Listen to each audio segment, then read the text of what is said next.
Welcome back to another episode of High Level Wisdom. I appreciate you for tuning in. Go ahead, like the video, subscribe to the channel, hit the notification bell, man, and stay up to date with new videos, man. I'm gonna go and get right into the topic. Today, I want to talk about what it means to be a man, in today's times, right? With all of this toxic masculinity and all the ways they try to, I guess you want to say, emasculate is the word. All the ways they kind of emasculate men and what it means to be a man. Me myself, I consider myself to be more so old school. So these days it seems like a confusing question. What does it mean to be a man? The old rule books are torn up. The old models, the stoic man, the silent provider, the aggressive, dominant type, they don't seem to fit in this new world we live in. It's kind of soft. But the new models offered are even weaker, confused, or feel like, going against manhood or something. It just seems, it's all in disarray. So you're kind of left in the middle, getting pulled in every direction. Be tough, but be vulnerable. Be ambitious, but don't be toxic, whatever that means. Never knew. Could be toxic masculinity, whatever. That's crazy. Be a leader, but don't assert yourself. It's a checklist of contradictions, and trying to follow it will leave you feeling like a fraud, exhausting from performing a role you can't even quite get right. Manhood is in a state of flux, an identity crisis, and it creates a vacuum. In that vacuum, a lot of noise rushes in. Loud voices selling you a new ready-made identity. They say the problem is them, women, society, the system. Buy my program, get my course, and you'll get your power back. You see 101 courses, ebooks, master classes, all that on YouTube. Come get my, adopt my program, buy my program, you'll get your power back. If you believe in that type of thing, I guess it sounds tempting. It offers a clear enemy, like you versus whoever. But that path is a dead end. It doesn't build a man. It builds a character.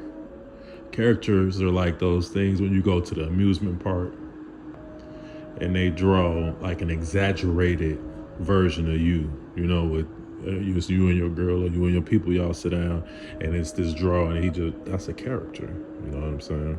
It replaces one broken external script with another, angrier one. Your identity becomes a costume you wear for battle. It's not a person you're at peace with. The way out isn't forward into a new set of rules. It's inward and downward. Stop asking yourself, what should a man be? And start asking yourself, what does a man do? Because masculine identity isn't a list of personality traits you try to embody. It's not about being tough or nice or dominant. Those are just the styles, I guess, different styles of manhood, and they can change with the wind. Real identity is stable. It's found in function. It's a timeless job that needs to be done. When you focus on the function, the identity solidifies around that naturally, without force or anything else. See, because a man is a protector. This is the first function. But protection isn't just physical. It's the protection of peace in your own home. It's protecting your time from distractions, your energy vampires, your family's well-being from chaos, etc. It's creating a circle of safety, emotional, spiritual, financial, whatever else, where the people around you can grow because you're caring for their environment. You know what I'm saying? You care for their growth. So you foster an environment where people can thrive. You know what I mean? And so in doing that, you become a protector by saying, I'll handle it when the pressure comes, and then handling it. You are him. You know what I mean? Real talk. A man is a provider. Again, not just a paycheck though, because you get into this whole trope of, oh, what can you do for me and mines and this and that? And no, I'm not speaking in that sense. Again, not just a paycheck. A provider brings what is needed. That might be resources, true, might be money, but it's also providing clarity when others are confused, providing a solution when there's a problem to be taken care of, providing stability through consistency. I think this is the main point I want to highlight about being a provider, providing stability through being consistent. You know what I'm saying? So yeah, we talk about resources and all that, but consistency. So everybody else or anything around you can do what they gotta do. You're providing that environment. You see what I'm saying? You become a provider by looking for what is lacking and working to supply it. A man is a presence. This is the most overlooked function of manhood. It means being fully in the room, not distracted, not halfway there. It's a presence of calm in a crisis, a presence of focus on the task at hand, a presence of attention for the person speaking to you. It means your world is solid because you're solid.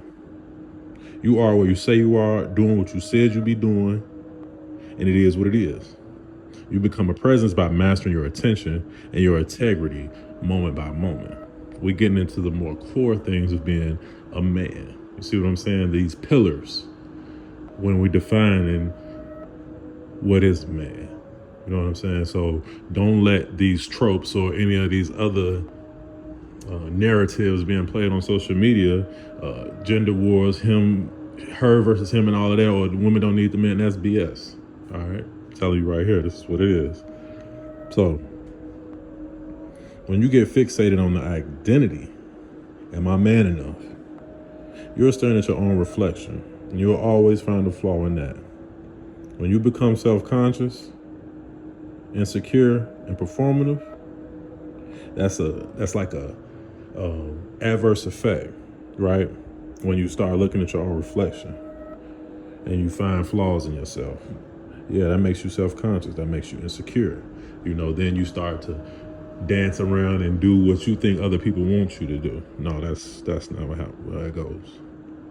When you focus on the function, what needs to be protected, provided, or focused on right now, your eyes go outward to the world. You see a need, you engage your skill, and you act. And in that action, you are not acting like a man. You are one. The proof is in work. You know, the proof is in the work.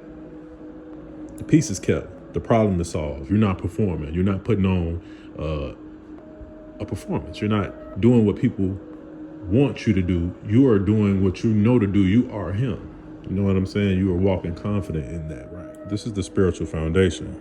Your worth isn't in how well you match an image. It's in your capacity to fulfill a sacred functional role.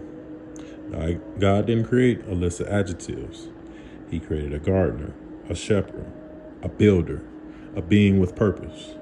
Your purpose is to use your strength, your mind, and your spirit to create order, to foster life, and to stand firm where it matters.